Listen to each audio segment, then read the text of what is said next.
Last year, I bought my dream camera, which is a Sony FX3. You might heard me talking about this camera in my last video. As a beginner filmmaker, I had to learn a lot about this camera to get the best out of it, and I'm still learning. So in this video, I'm going to share my best settings to get the most cinematic videos out from it and get it fast. Let's get to the settings. Let's turn on the camera. Press the mode button and select the movie mode. It will take you to the exposure mode option, then select manual exposure. It will allow you full control of the camera. Basically, this is for manual mode for videos. You can change aperture, shutter speed and other settings according to your needs. Before the next setting change, I want to mention about the SD card you need for the best read and write speed. If you are using CF Express card, then you are good to go. If you are using SD cards, you cannot just use any SD card. You need to use V90 SD cards. I have wrote a manual for SD cards. If you want to learn more about SD cards and what the text means on a SD card, you can download that manual and read, and also you can save it for future references. It will explain how many SD cards are there and what the text means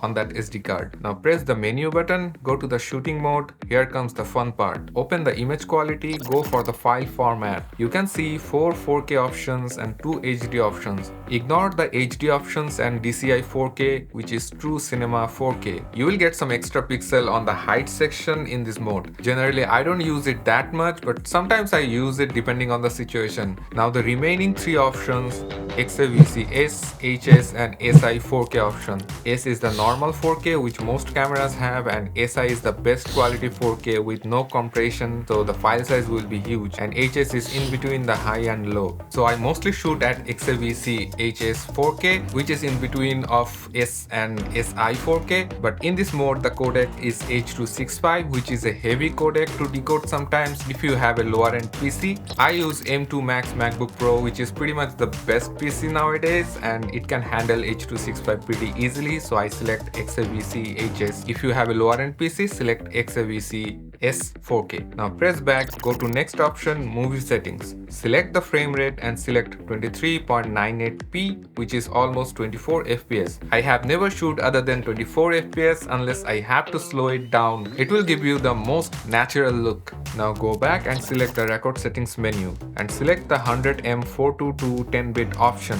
This is the bitrate or information about colors. The more information you have, the more better color you can achieve. After that, close the settings menu and set the shutter speed double of your frame rate. So as we have selected 24 FPS, we're going to select the shutter speed at 1/48 or 50. It will give you the most natural motion blur. Then again, go to the settings menu, select image quality and open lock shooting settings. Select lock shooting, Cine AI option. It will stack your camera to the two native ISO 800 and 12800 to get the best dynamic range and also clean image. So this is 90% how I shoot my videos. If you want to change the ISO, select flexible ISO mode and also select the color gamut S gamut 3 Cine. Now your footage will look desaturated and flat. Don't worry about it, we are going to fix it in the next step. Go to yellow toolbox option, select display option, gamma display option on and select auto.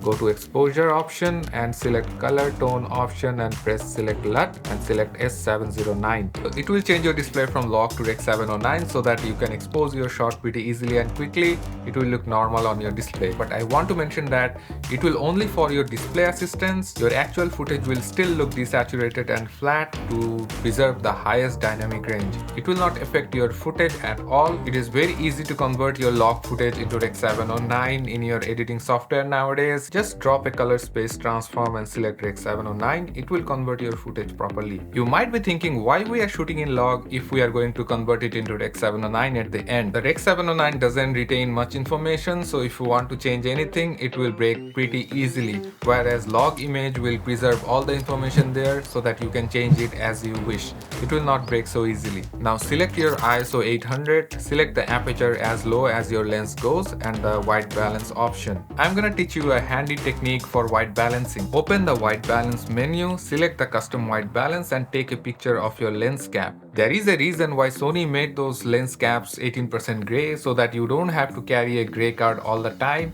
You can easily white balance your shot with these. So we are done. Now we are going to save those settings so that we don't have to change those settings every time. Open the settings menu, shooting mode and camera set memory. You can see 1, 2, 3, 1 being selected, press OK button and it will show you registered. Now we are set. Every time we need to access these settings, just select mode and select MR1 and you are ready to shoot.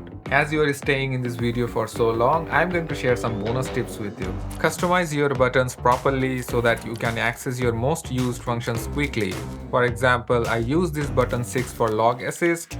I can quickly turn on and off the log assist function. I use this iris 1 button to change from autofocus to manual focus without changing anything in the lens. It can be a separate video for this. Let me know in the comment section if you want to know how I use my custom buttons to access features pretty quickly. So that's it for this video. Hope this video might help. If it does, drop a like and subscribe. See you in the next video. Peace.